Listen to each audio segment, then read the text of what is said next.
So you might be in a situation where for some reason iOS 26.6 is just not updating. Now, this can happen for a couple of different reasons. Number one, the very first thing I'd recommend thinking about is going through and just making sure that you don't have any storage issues at all. Sometimes if you have storage problems or storage just is kind of getting backed up, that can kind of end up causing some issues. So go inside of your settings application like this. Then what you're going to want to do is scroll down until you find general, which is right over here. Then scroll down until you find iPhone storage. So come right over here to iPhone storage. And you just want to make sure you've saved enough storage inside of your iPhone. That's going to be one of the big things because if you're already running out of storage, that's going to be one of the main problems here.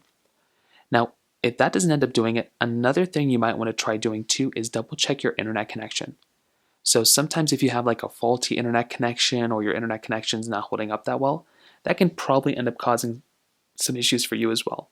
So go through, double check that and make sure there's no issues with your internet connection from that side either. If that's not working, another thing you might want to try doing is to just try restarting your iPhone.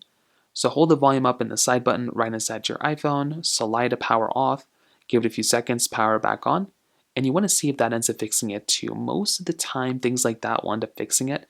If that's still not working, you might want to try again, and that might hopefully end up doing it again. So that pretty much covers it up there. If you have any other thoughts or questions, please let me know in the comment section below. Hit the like button, that would mean so much, but definitely hit that subscribe button. More importantly than everything else, I love every single one of you guys. Hopefully I'll catch you guys in the next video. Peace out till then.